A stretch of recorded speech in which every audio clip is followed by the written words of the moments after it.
Good morning, Gamecock fans. Welcome into Coffee with JC Shurburtt, episode 5. Today is Friday, January 17th.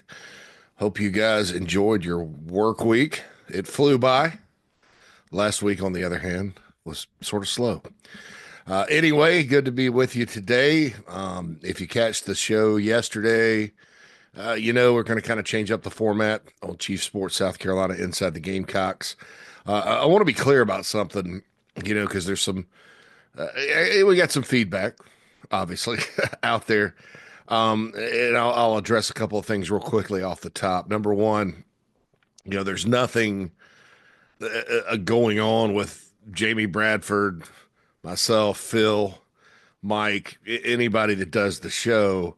As far as we don't want to do a show with each other anymore, anything like that. The idea is to expand programming for you guys, our audience, to give us more ad inventory, to give us more of an offering as we continue to build this thing. And also, we 3 hours a day broadcasting is a lot, especially when you're me and you have other responsibilities website wise. Obviously, I help Garnet Trust with the NIL stuff. I have a family, doing 3 straight hours really is a grind. It always has been for me. I had a 3 hour show in Columbia back in the 2000s and was happy the day I stopped because I could get back to working on thebigspur.com and doing some things I like to do. I had a 3 hour show in Greenville on ESPN with Greg McKinney. Walked out the door on that one too because it got to be too much. It's one of those things where I've never personally been comfortable doing 3 straight hours, and I could do two, and that's what we originally had the show at. And it got too big. So the idea is to really it's two 2 hour shows within a 4 hour block. I want to make that clear. It's two distinct shows within a 4 hour block. So you can listen to one or listen to the other. It's some people are like, it's overwhelming to have 4 hours. Well, it is, but it's really two in one under one brand, which is inside the Gamecocks. There's the morning show, and then there's the show. And I'll remind everybody that the morning show on Monday will kick off with Shane Beamer coming in and getting interviewed by Jamie Bradford and Phil. And you guys won't want to miss that. And then, of course, it's always fun when Mad Dog and I get together, shoot the breeze, get in the chat box, all that good stuff. So I'm excited about it because it takes it gives me an extra hour a day to do things like this and write stories for the Big Spur, articles for the Big Spur, and do the other stuff I have to get done in a daily basis without, having to grind through family time and all that good stuff. And Jamie sort of has other responsibilities as well, and so it gives him an extra hour, and it gives you guys more programming. That's the concept behind it. Most of the reaction was positive, but I just wanted to kind of, because some people were like nervous about it. And that's another reason I'm doing coffee, is to get you guys kind of a quick hitter in the morning, because maybe you don't have time. A lot of our audience for the show, they're postal workers that are out on a route, or truck drivers, or delivery people, or they catch it during lunch. I mean, it logistics of the day. Maybe people don't have like 4 hours to listen as far as their job goes, and we want to be sensitive to that as well. So we bring you a lot of different stuff. So that's cool. And we appreciate each and every one of you listening, because if it weren't for you, we wouldn't be able to expand at all. In fact, we probably just close up shop and not do it. So looking forward to the new format starting Monday. Again, inside the Gamecocks, the morning show will be from 10 to 12 Eastern and live. And then from 12 to 2, inside the Gamecocks, the show with myself and Phil, and two different distinct styles. So I think you'll like it. Pick one, pick the other, pick both. Hopefully you tune in the whole time, and those will be available on podcast format as well on the Inside the Gamecocks stream. So enough of that. I know you didn't tune in to hear logistics and hear me whine about having to do 3 hours of talking about the Gamecocks all day. And it's not a complaint at all. I'm fortunate to do what I do, but on to business. Wanted to talk today as we kind of dig through the personnel for the 2025 football season, talk recruiting, whatever. That's kind of going to be the focus here on Coffee. Going to take a player and kind of look at them every day. And if there's news with roster, it's going to be a big roster focus as far as football goes, plus basketball and whatever the other news of the day is. And there is some news we're going to talk about today, including a big bomb. I don't want to call it a bombshell because I don't know what to make of it quite yet as far as how significant it really is. But the federal government has become a fly in the ointment of rev share with NIL. And I'm sure we're going to talk about it on the actually the final episode of the 3-hour format of the show later this afternoon with JB and Phil. And obviously, I'll have some thoughts in addition to what I'm going to say here. But first, I want to talk about Jawarn Howell. Obviously, Rocket Sanders is off to the NFL.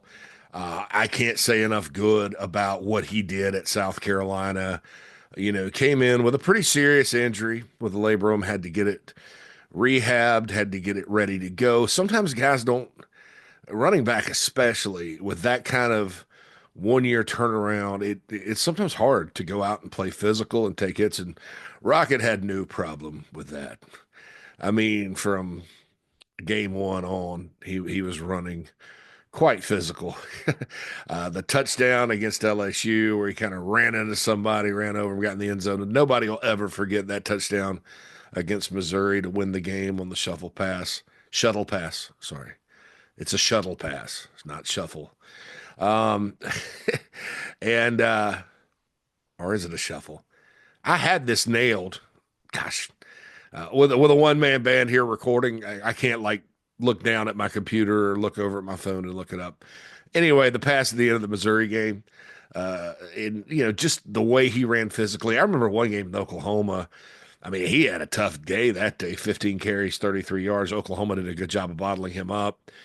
The game was over. I mean, Carolina was up by 29 points or so, and he stretches out to catch a pass out of the back. It just gets destroyed and got right back up. So you can't say enough good about the impact he made. He's a freak. You're not going to replace him because there's not really very many backs like Rocket out there that are like 230 that can run like he can. But Jawarn Howell, and I know everybody's excited about Rahsul Faison, and I'm glad South Carolina got him, and I think he's a heck of a back and good vision and rush for 1,000 yards. He's proven, right? But keep an eye on Jawarn Howell, and this is a fascinating story.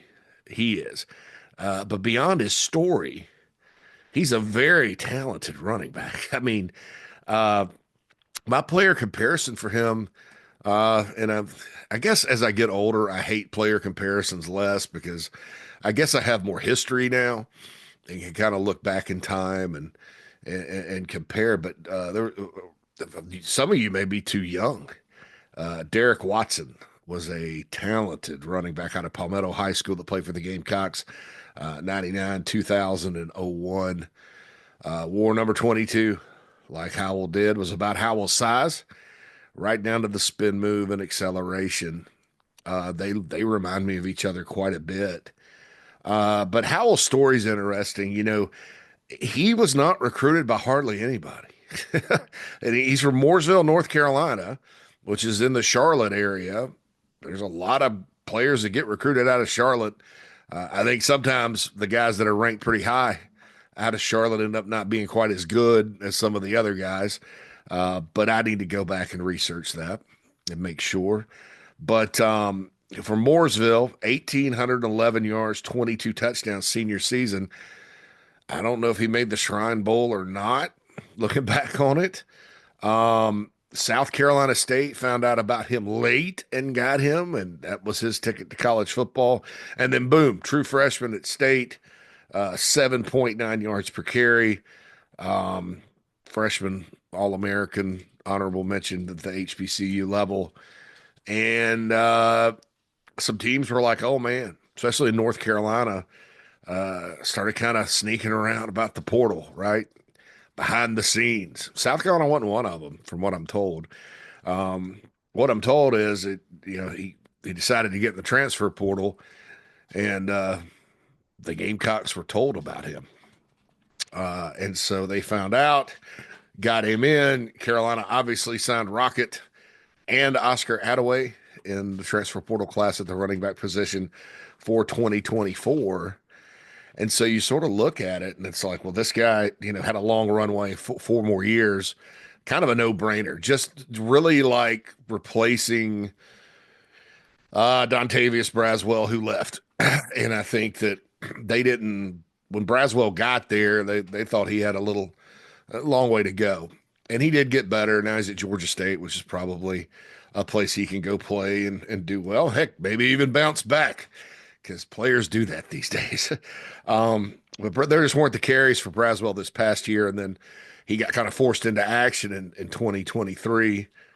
And I think he ended up getting hurt too. I mean, it's just by the time the 2023 was over, man, it was done. But everybody's been high on Howell around the program. And the luxury Carolina had this year is that you could steal a redshirt season for him. Markwell Blackwell, who was in his first year as the running backs coach, and you appreciate a coach like this, right? Because too often, you do have times, and it's not happened here a lot, right? Everybody used to complain about when Rico Dowdle, Tyson Williams, AJ Turner were here about Bobby Bentley's running back rotation, and nobody they'd say that. Why is this guy not staying in? And why is he rotating? And blah blah blah blah blah. And they think you hear that complaint, then you go back and think about the game. Well, Rico Dowdle was hurt. Tyson Williams broke a bone in his hand. Yes, he had to play Mon Denson and AJ Turner.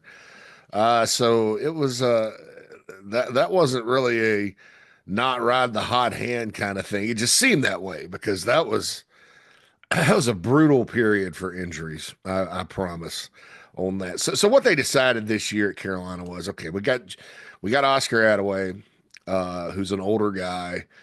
He can come in and spell Rocket and be effective. And he got more and more effective as the season went on. Oscar did. And Oscar's a good back. That's going to compete for the starting job next year. And then you got Juju McDowell as a senior, and they liked him. He didn't play as much this past year, but he still played. And, you can steal some snaps there. And then if you got Rocket, use Rocket. And Rocket was around a 20 carry a game guy, between 15 and 20 a game. Your running backs aren't going to get, even if you play them all the time, 25 to 30 carries when you got Lenore Sellers back there that's good for at least, 8 to 15 carries himself. And then you use Rocket out of the backfield as a receiver as well. I mean, so he was touching the ball quite a bit. Big part of the offense. I think they missed him in the bowl a little bit, although Oscar played well and had a 36-yard touchdown run, and Jawarn played as well.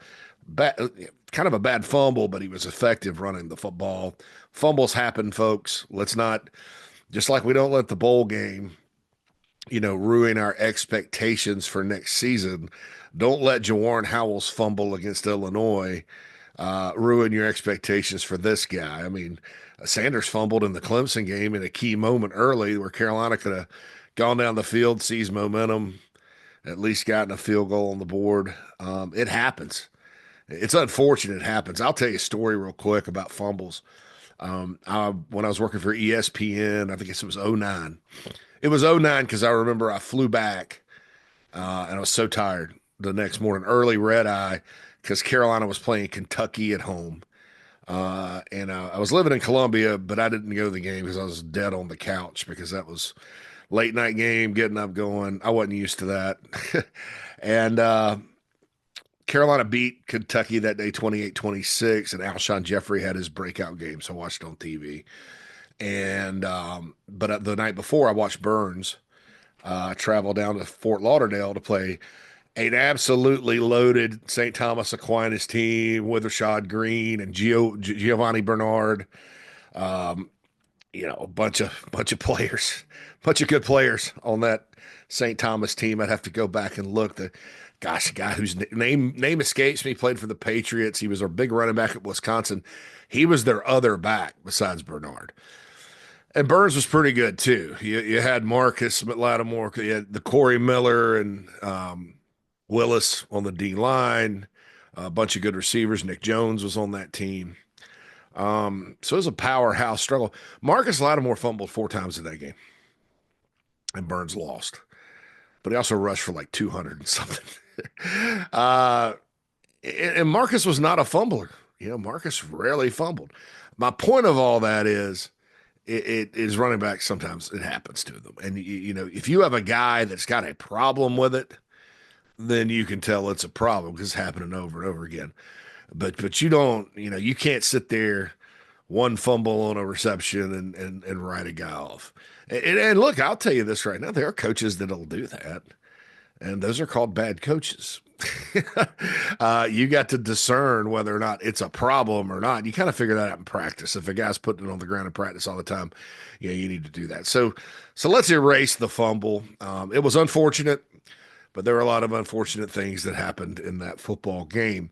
You look and Jawarn gets here and, really redshirting him, like I said, because you had Adaway, had Juju. Rocket was going to get the carries anyway. And, so you're able to redshirt not only Howell, but also Matthew Fuller, who we'll talk about on Coffee at some point between now and spring. We're going to kind of go through some of the second-year guys and maybe first-year guys as well as we march towards spring practice. And then, of course, talk of the other subjects. It's not just going to be every day I'm going to do a player and blah, blah, blah. But I do want to put the spotlight on some guys that are interesting to talk about.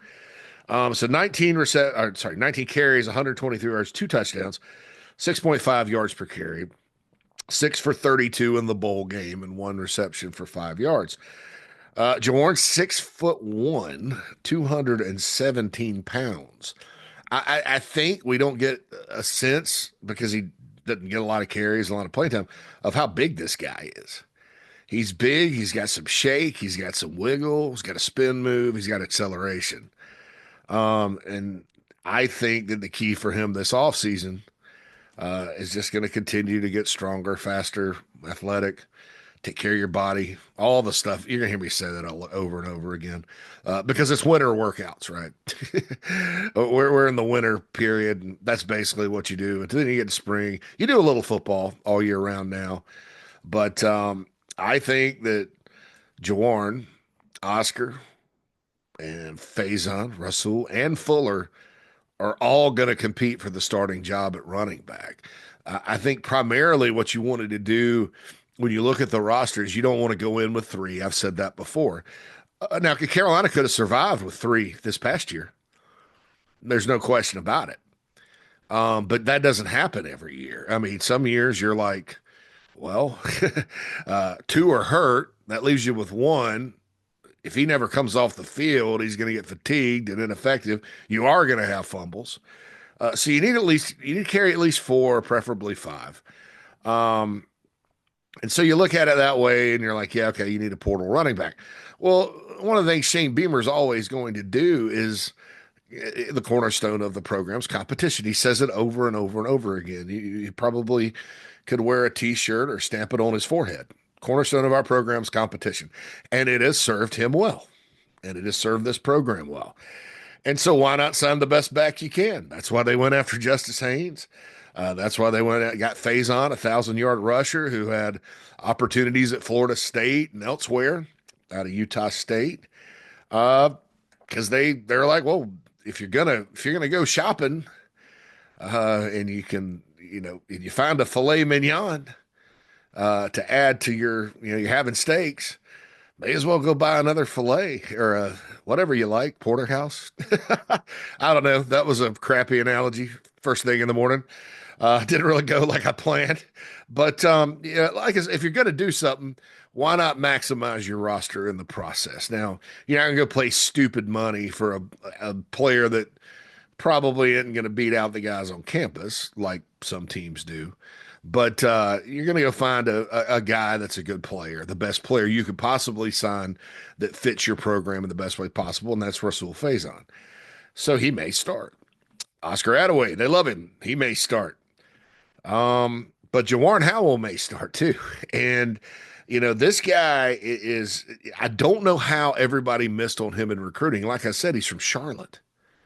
How did nobody find this guy? I mean, and it's not like, some guys that rush for a bunch of yards in high school, they're like 5'7", 180, you know, little balls of muscle. And you're like, I don't know about that guy holding up at this level. This guy's 6'1", 217, so he's at least 6 foot 200 coming out. Speed, check.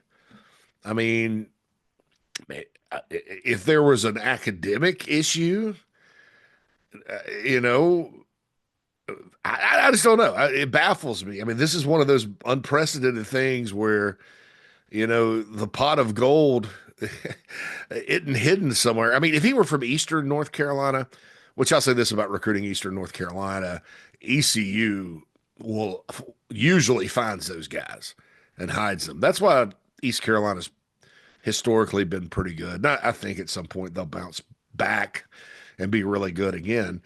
There's just not a lot of them.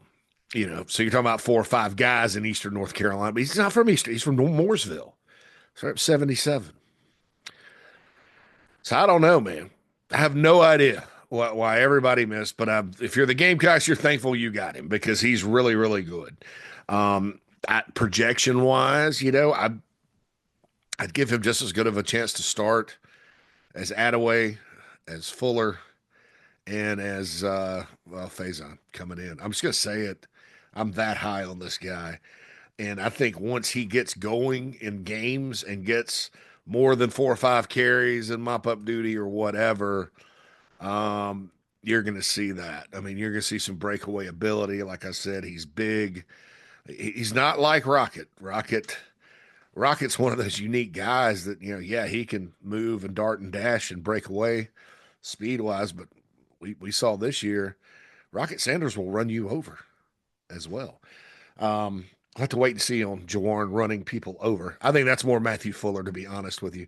But just a standout talent, standout player heading into his second year. Like I said, I'm going to focus on second year guys because a lot of those second year players, and this big picture wise, the 2024 recruiting haul could go down as one of the most epically good in the history of this program, top to bottom. DeBron Gatling left, and then the guys that were, I guess, older that had no eligibility left out of the portal portion of that class. Everybody else is back. It wasn't a big class to begin with, but there are a lot of studs and a lot of guys that had this group that came in 2024 is going to be kind of a nice foundation moving forward for the program. And that's usually a good sign. Better days are ahead. You never know in the SEC. It's you could have 6, 7 injuries, and all of a sudden you're staring 5-7 in the face these days. But and that's not. I think 2023 Gamecocks had more than 5 or 7 injuries, but they had Spencer Rattler, and they had some things going for them. But that's just how it is. So I can't say Carolina's about to go on a roll where they're winning 9 to 11 games a year and making the playoff. But this group in general, and Jawarn Howell's part of it, is tracking towards special. Can't say they're special now. It's been 1 year. But they're tracking towards special. And already with guys like Demetrius Knight and Kyle Kennard and Torricelli Simpkins, another guy from Charlotte that went the HBCU route that nobody recruited. So there's 2. That'll probably be in the NFL. Those guys are going to play NFL football. They've already made their mark. I mean, Kyle Kennard, consensus All-American. We know about Knight, and certainly Torricelli Simpkins really was good on the offensive line. You may be screaming, "No, the offensive line's terrible." No, but yeah, it was terrible sometimes. But you're talking individual, and the O-line needs everybody. If one guy messes up on the O-line, they're like the offensive line's like Christmas lights. If one goes out, they all go out. But Torricelli was really good this year, and so already guys like that for 2024 have made quite an amount of progress. I'm going to mention this briefly because we're running out of time, and I don't want to make it too long here on coffee. The Title IX report from Ross Dellinger came out last night on Twitter, I guess, and the Department of Education The people running it right, their days are kind of numbered. Office of Civil Rights released a statement from the federal government, the bureaucracy, that revenue share and NIL, no, no, no, no. You got to follow Title IX with that. Just briefly, I don't know that Linda McMahon, the wife of Vince McMahon, who's taking over the Department of Education here in a few days, is going to, given her sports business background, is going to swallow that and say, "Oh yeah, it's great, it's fine. Yeah, we got to split it evenly." Maybe she does, though. I don't know. I don't know what she thinks. You just think that being involved in sports business, sports and entertainment business, she would understand that it's those are revenue sharing and NIL are businesses or business are more traditional business deals than higher education.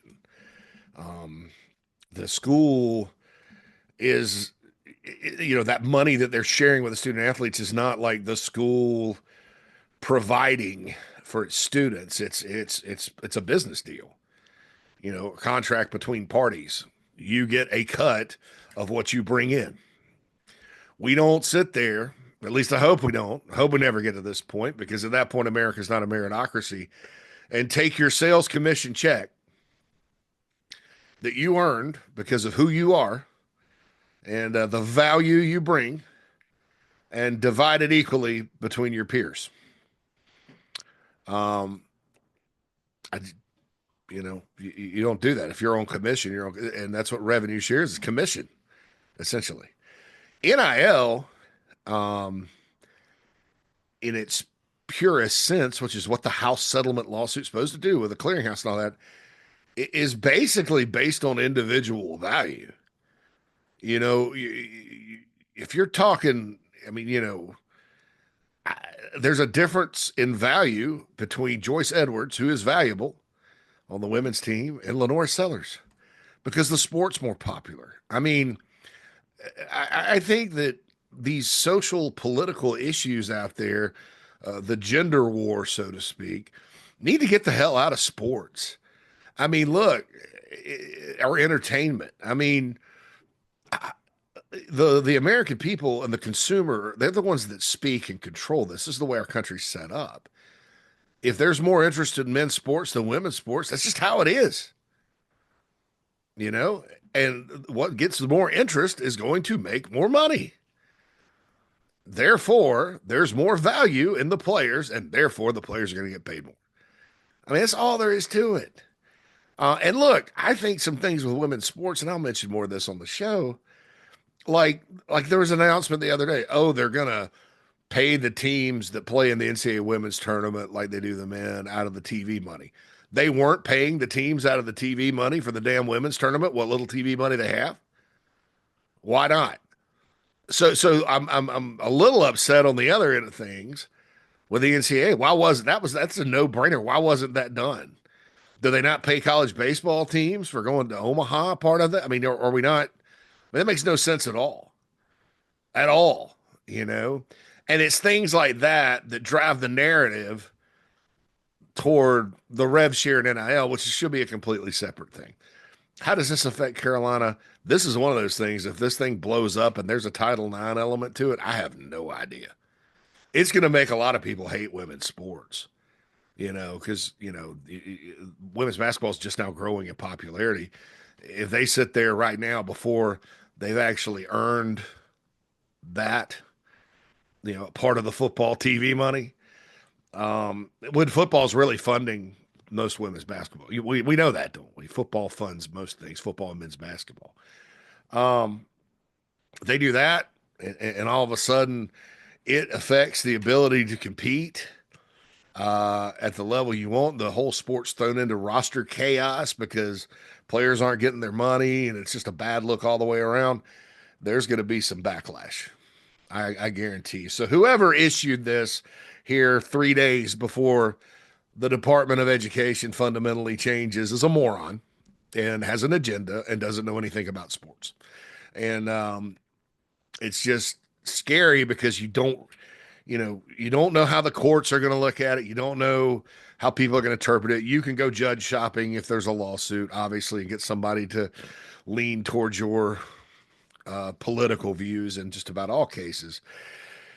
But I don't know. I mean, people talk about they need to go to the Congress for NIL. They may have to go to Congress for this. I've always thought there should be a carve out Title IX wise for football anyway, because football basically is making things equal with the money it brings in because it's funding every single women's sport on campus. You would not be able to fund it if it weren't for football. So there's been revenue sharing where everybody gets football money to start with.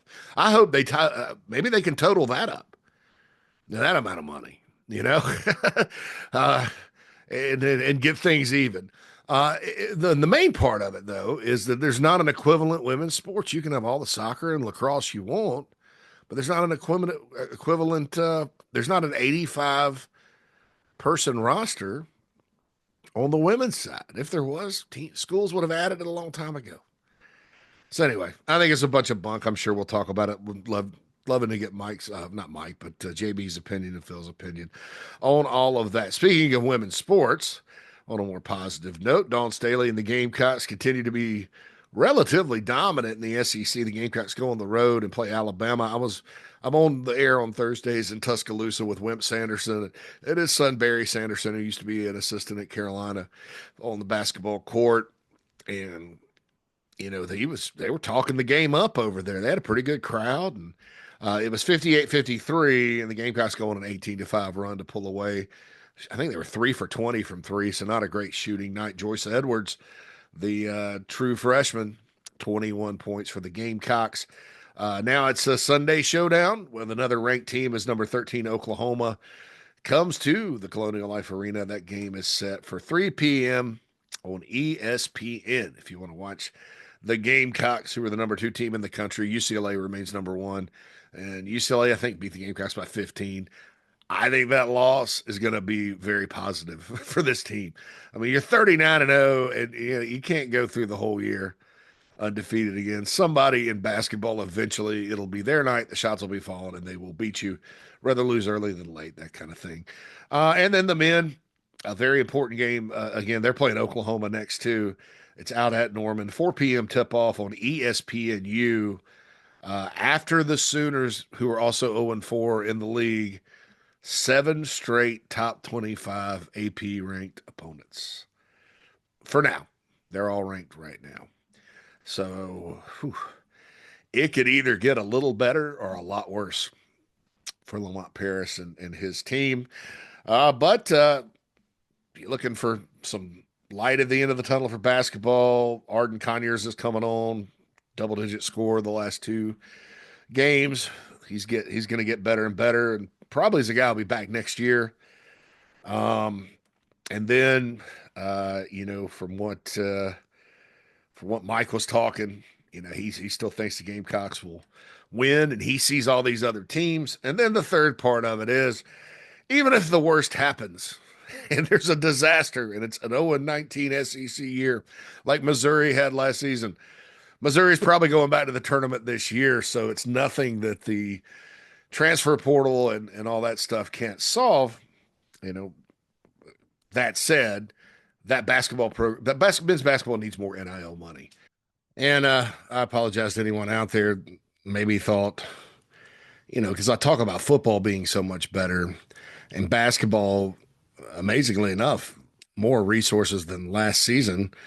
Built an NCAA tournament team out of last year, tape and bubble gum. So, but that stuff we'll get into in the off season. If there even is an NIL, I mean, with the Title IX thing coming down, that kind of part of what I do has, I don't know, man. I don't know what to think. I've got to brainstorm the what ifs, but,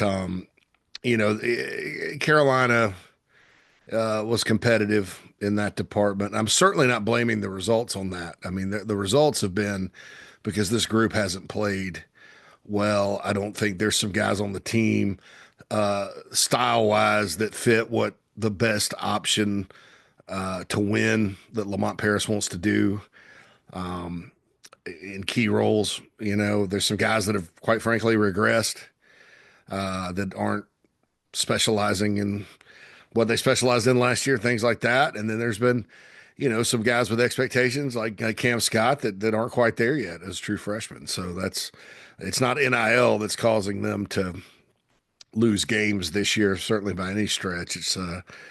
It's just a situation where there's probably going to be a bigger need than what they have. So you want to do something right now about it, go join Garnet Trust. But other than that, let me think on it, because I don't know what's going to happen with all this pay for play NIL stuff moving forward. All right, that's it for coffee. Be sure to check out Inside the Gamecocks, the show. Don't forget, as I mentioned, new format starting Monday. Shane Beamer right off the bat for JB on Inside the Gamecocks, the morning show, getting started at 10 a.m. Eastern, so an hour earlier, and still till 2 o'clock. You have two different shows in one block. The morning show and then the show with myself and Mad Dog, which I'm really looking forward to that style. Anyway, thanks for listening to Coffee. Have a great Friday, Gamecocks. Enjoy your weekend. I'll be along here on Chief Sports South Carolina YouTube page and on the podcast stream if there's any breaking news or anything like that. As always, from football recruiting, football, whatever, we like to react to it. But other than that, have a good weekend. Rafael Esparza on the show today. For those of you that, of course, for entertainment purposes only, I like to play the spread.